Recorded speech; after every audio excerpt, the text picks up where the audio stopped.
30 minutes of power.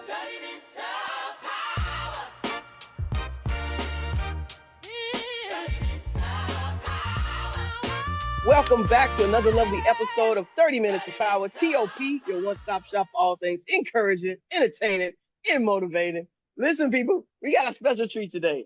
Usually the guests who come on my show, they are individuals that I've either followed or that I've known from afar. Maybe we met on Podmatch or internet somewhere, some shape, some form. But this is a woman that I've actually gotten to hug, share space with, meet her family, and share the stage with. I'm super excited to introduce to you the owner and CEO of the Intensity Hub, Miss Meghan Bonde. What's going on, sis? How we doing? How we feeling? How we living? Thank you so much for I'm coming on the doing show. amazing. I'm living the dream.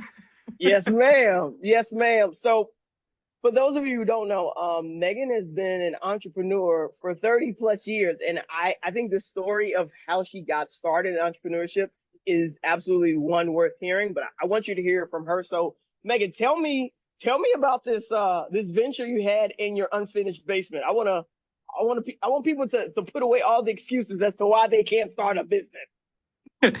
So my business partner lived across the street. She was my best friend. And both of our moms were teachers, and we wanted to be teachers. And so we started a day camp where we would use their old lesson planning books to come up with our craft project, our snack time, our book, our game, and the whole schedule. And then we'd use our really old school computer to come up with a flyer and just go door to door around the neighborhood and tell the parents that we were offering this, day camp on this day at this time. It was going to be 50 cents an hour per kid.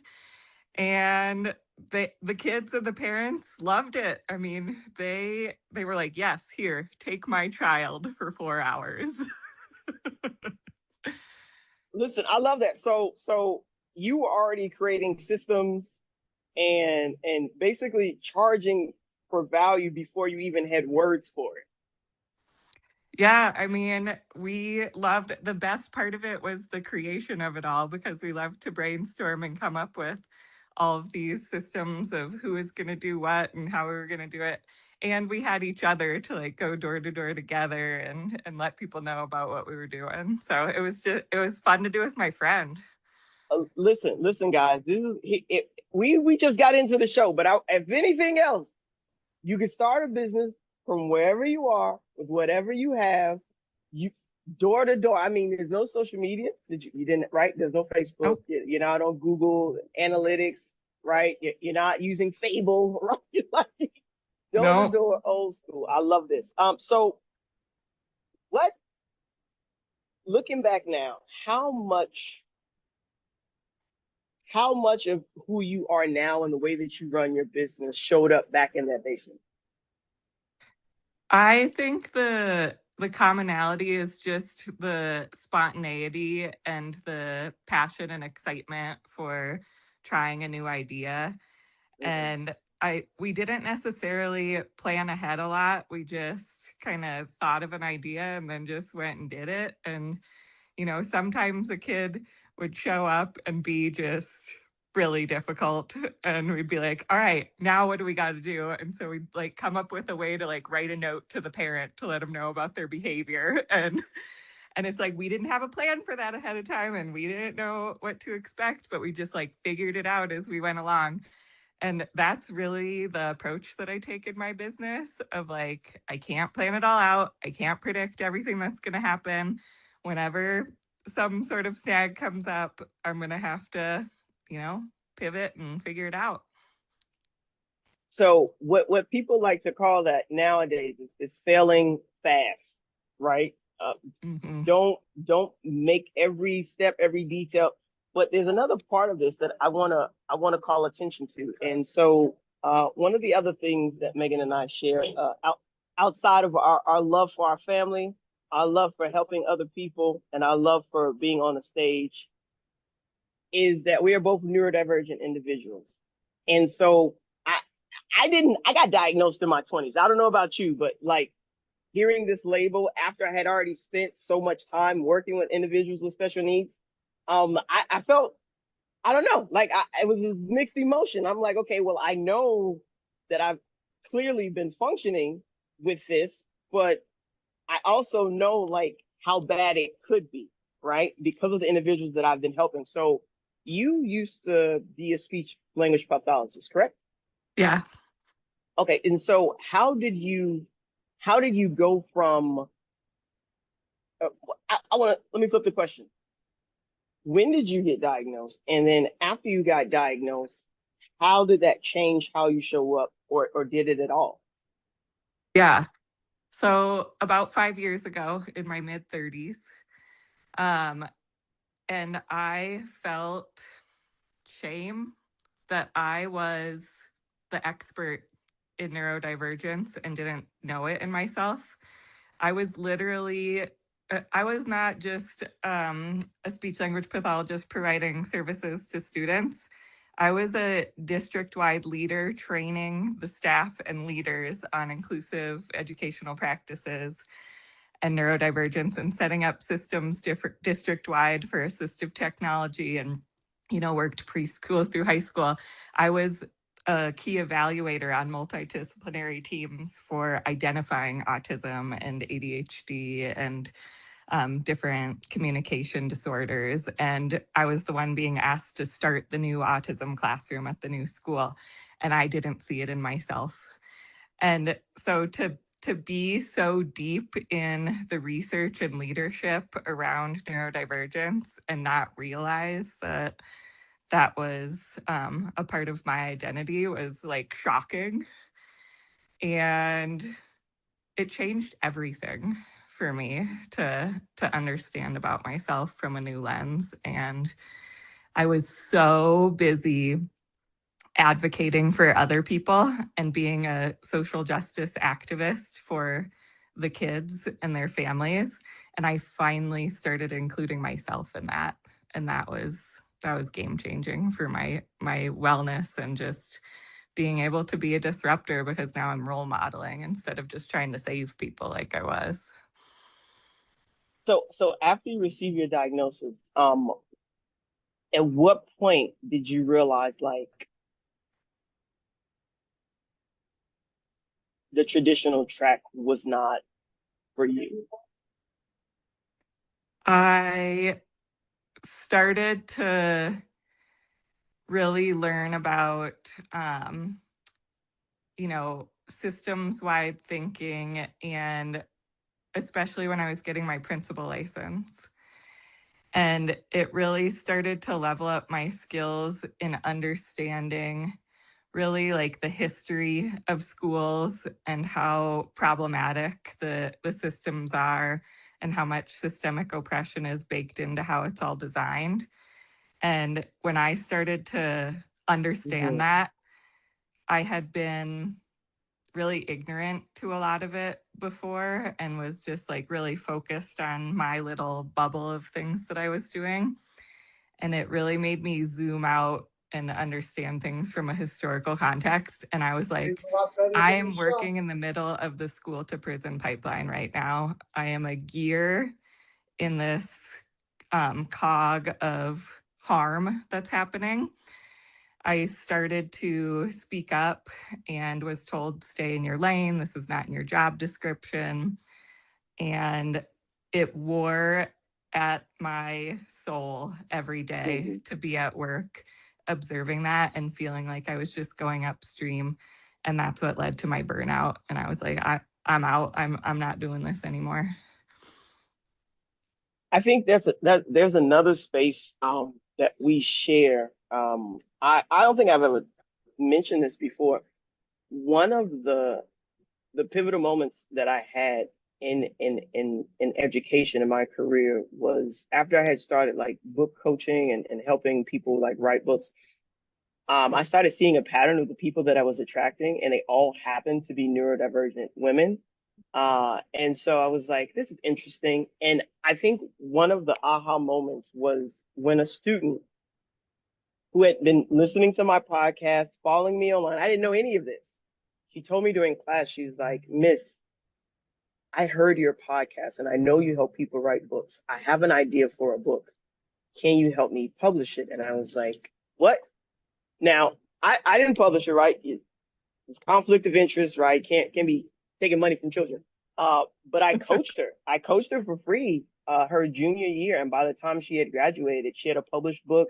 She was doing talks. She was going around speaking, and the idea that I was able to literally change someone's future, right? I've been in education for 20 years, but like that freedom that she had, because the things that she wanted to share, it was poetry about some very dark things that I don't think a lot of young people feel confident or comfortable enough to express.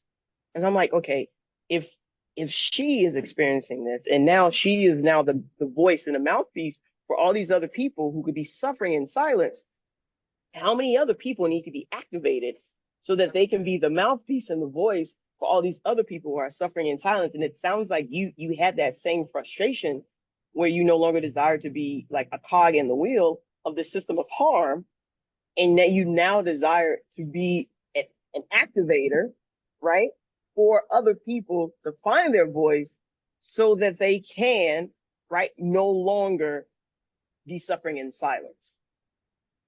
Yeah, absolutely. I think that's such a amazing story of the power of just lifting up someone's voice and how it can just change the direct trajectory. And really, storytelling and representation of different voices and neurodivergent voices, in terms of my mission, is really what's going to inspire someone to realize that they can do it too, and that they don't have to stay stuck in what they've been told is their path or their limits. And so it really is magical when people realize that. And yeah, there was one time I was doing a committee in the middle school I was working at, and uh, I wanted to go in one direction, and one of the teachers was kind of pushing back and was like, we need to focus on student voice. And I didn't see the value of it as much as once we started going in that direction, I was like, okay, like, let's see where this goes. And once you stop being the one who's fighting for everybody, like I was, and lift up the student voices to advocate for themselves, like that changes the energy for sure. You've coined some things that I find most intriguing. I am ABA certified level 2, right? So applied behavioral analysis. I've worked with individuals with special needs for probably like 20 years now. If you, 25 years if you count the last 5 years, right? Neurodivergent women. But this auditory processing thing, like I feel like when I first learned about it, when I reading and researching you before this podcast, I was like, I think I got this. That's how my brain works like this. So I was like, I'm not gonna butcher this. I would love for you to explain like AuDHD. Like I don't even know if you're supposed to say it all. DHD. Like AuDHD. yes. Like how did you come to this understanding that what it was, and then two, that you had it?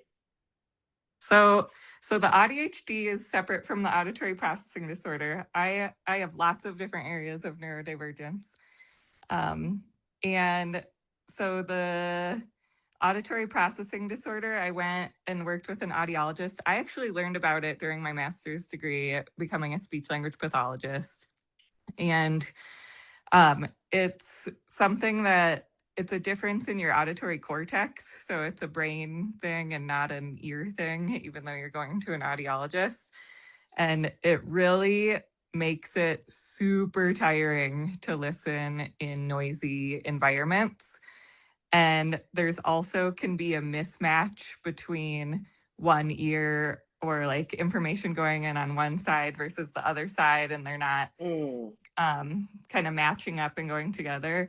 And all of the different pieces of how you're processing auditory information can add up to just make it really, really tiring to listen and be able to focus, especially in noisy environments. So That's one piece. And there's a place called Able Kids in Fort Collins, Colorado, that people travel to from all over the world to get identified. And they gave me like a filter that looks a little bit like a hearing aid, which I never wear because it's uncomfortable. And so, but the real important part was like, I mean, I just cried when they like showed me the report and told me to understand myself was the real gift of it, to say like, oh, this is why I'm exhausted. And then AuDHD is when, so I have autistic traits and ADHD traits, and they sort of cover each other up and mask. And there's like a tension between, you know, wanting systems and routines and predictability and, you know, deep dive in a special interest and pattern seeking. And then the ADHD traits of wanting like novelty and shifting quickly. And so there's like this push pull happening when you have both. And both of those areas of neurodivergence, I've self-identified. I went 3 times to get identified ADHD in particular and was told no. And that often happens in women because the research has all been done on white boys. So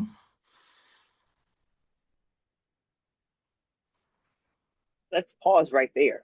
Hold on. yeah. What? Wait a minute.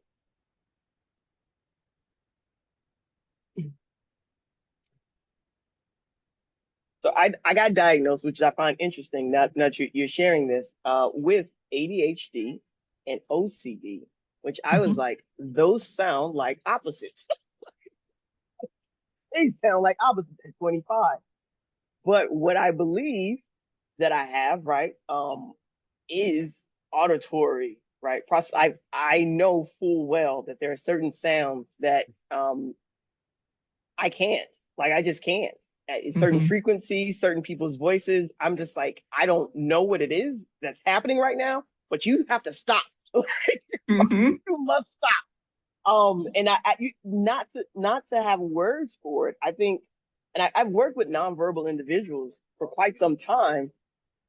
So to not have language, to not be able to express, like, I feel pain, I feel overwhelmed, I feel tired. You don't have any language for it because you don't even know that it's happening. All you know is that you, whatever environment you're in, I don't want to be here. Right. Yep. And so now mood swings, frustrations, annoyance. And if you've been functioning in this for a very long time, now it just seems like you perform very well in chaos when you're actually just frying your central nervous system because you're in fight and flight like all the time. And that is honestly why I left the classroom. Yep. Like this group of 33 humans every semester into my room with all of their different voices and smells. And I'm just like, this is overwhelming. And I'd be Yes. wondering, like, why am I so drained when I go home? How come I have nothing left in the tank to give to my family? Like, why do I feel so irritated on certain days after I have conversations with certain people? And so I was reading that, I was like, okay, I want to know, okay, superhero and rainforest mind. Like, explain this, please, please. So the rainforest mind is associated with giftedness, which is one of my other areas of neurodivergence. And often people who are both gifted and ADHD or autistic or auditory processing disorder, it really masks that they're struggling because there's some high areas of strength that sort of compensate.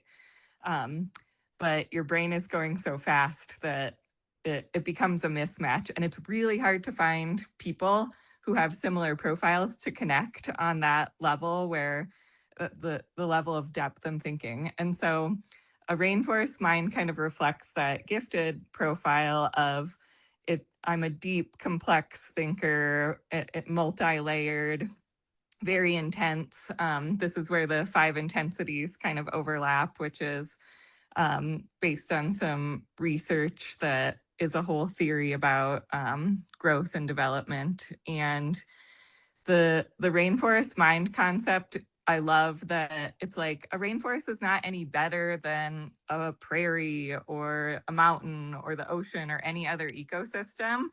It's just different, and it has all of these complexities, and it needs a ton of water, a ton of resources to thrive versus like a desert. And so none of us are better or worse than anybody else. And that creates a lot of problems to do any sort of hierarchy with different types of brains and profiles. But we do need to see the differences and not say like, oh, we're all just neurodiverse, we're all just different. No, like there are different profiles that have different needs. And if you have a rainforest mind, it's really intense way to live, and you need those needs to be met. So, how uncommon is it for individuals to know this about themselves so that they can actually advocate for their needs? Or is it So, common? Is it more common than I think? I mean, when I hopped around to a lot of different positions in the school district because I got bored very easily and I need to be challenged. And so one Novelty. of I got you. and giftedness of like, I need the next new thing to learn because my brain is insatiable with learning. So I get bored pretty easily. But I was a gifted specialist at one point, and we're identifying about 10% of students in one particular area of giftedness. It's most easy to identify if people are gifted in math or some of the, like, there's visual, spatial, and verbal that a lot of schools are screening and testing for. But kids who are gifted in the other areas like the arts or sports or theater and leadership, there's so many different areas of giftedness. Even people who are like very spiritual or like notice vibrations, like that's an area of giftedness. And so a lot of people don't get identified. And again, it's much more likely for certain profiles to get identified, people who are not twice exceptional, where they have multiple neurodivergences. If you're a woman, if you're a person of color, if you're lower socioeconomic status, that all decreases the likelihood that you would get identified and have your needs met and supports put in place. I love that. And I know we're talking about like young people being identified, but that group that you just mentioned who often doesn't get identified in these areas, like these are usually the people that end up founding companies, right? Starting Yep. businesses, becoming Yep. entrepreneurs, or even leading nonprofits, right? So Mhm. for an individual who has been white knuckling it for years because they have no idea, one, that they even fall within this conversation, let alone understand how to manage it, not mask it, but to actually manage it. Like, what is one of the first systems that you would have them build? So I would take a step back and really have them understand their wiring and their traits and their strengths and their needs. Because until you really do a deep dive in seeing what are my strengths and then actually acknowledging the needs and not being like, oh, well, it's not as big of a need as this other person, or just like comparing, Mm. then it's not helpful. And so then you look at, okay, what is the area of need that's not getting met? Now let me think of a system for that. But I also don't think you should start doing a lot of systems until you change your environment. Because if you're just adding systems on systems in the wrong environment, then it's not going to help that much. When a plant doesn't grow well, we don't blame the plant. We change the soil and the sunlight and the water and the food and everything. And if somebody's not thriving, which you were talking about, how many people are like starting businesses and nonprofits and doing all this great work. Also, there's a higher proportionality of people who are in jail and, struggling, and they're gifted, brilliant people getting kicked out of schools and college, losing jobs, not being able to work.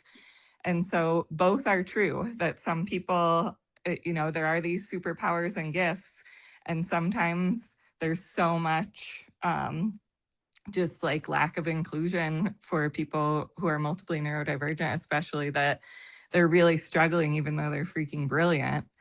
And they really need a different environment first to like just level out and find the right space for them, and then you start building the systems. So if an individual is feeling like they fit within this conversation, so we haven't built the systems, we don't know yet if we need to change the environment because we're not sure. We're not sure. What is one of the first things that they can do? Or is there something that you've created that you can, like, I don't know, like, gift the audience to, like, I don't know, like a test or a quiz or some resource where they can first, like, am I part of this conversation? Should I hear what these ladies are saying, and I feel like they're talking about me, but I'm not sure. What come on, help us out, Meghan. Come on, help us. You're the expert. Come on, baby. Help us out. Funny you should ask, because if you go to my website, intensityhub.com, there's a quiz where you can learn about your 5 intensities, which are part of the research. They're actually called overexcitabilities in the research, but I hate the word over, and so I'm rebranding them into intensities because I'm sick of being too much of all of these things. And so I hear that. Listen, that I'm going quiz, right now. I'm not even waiting. I'm going. That quiz is going to help you see your intensities both from the strength side and the need side, because we need to understand both. And they can also check out my TEDx talk to see if they resonate with any of that. So speaking of TEDx, so Meghan and I have also both done TEDx as neurodivergent individuals, right? I think multi-hyphenate creatives. You could call it lots of things, a lot of things. For people who are maybe they are in C-suite executives, right? They take this test, they figure out what their excitabilities are, and they're like, you know what, Meghan, I can't change my environment. My family depends on my income, and so I can't shift, I can't change. Like, what's the one shift that they can make if they can't change their environment? What is the one shift? And this is the one thing that I always ask everyone who comes on the show. Like, yes, where can we find you? How can we get more of you? How can we learn more about what you got going on? Yes, but it's 30 minutes of power. I want them to take one powerful action. What is one shift that they can make this week that would help them, regardless if they can't leave their environment? They can't just blow up their lives like I did, right? Just walk away from a 6-figure career and go just start afresh. What's one shift that they can make? They can stop doing one thing that is draining them. And when you start to just acknowledge your needs and say, like, oh, I need a break, or I need help with this, or I need to slow down and do a little bit less. I think the biggest shift that I made was stopping doing it and not asking for permission, not asking for a workplace accommodation. Just, I'm not going to do this anymore. No, thank you. I'm not available. I can't take this meeting. I'm not able to do it on this timeline. Whatever it is, to start advocating for yourself instead of helping everybody else. I love that. I love that. Listen, Meghan, thank you so much, friend. Thank you for coming on the show. Thanks for having me. intensityhub.com. I don't know about y'all. It's on my other screen right here. I'm there already. You guys need to come and join me. Take this quiz. Find out your excitabilities. I want to learn more about these 5 levels of intensity. This is a crazy question. Do you have a book yet? Not yet, but it's in the works. I've been talking it. All right. You been talking your book? I've been talking my book. Let's go. I love that. Yes, listen, folks. We're gonna claim it right now. We're gonna profess it. We're gonna have a book that's gonna be able to be used not only by clinicians but everyday people. We're gonna help them understand themselves better so that they can be better people in the world. Again, this is Jori O'Neill. Thank you so much, Meghan, for joining us on 30 Minutes of Power. As we always say, be an empowered person using your power to empower others. Till next time, people. Peace.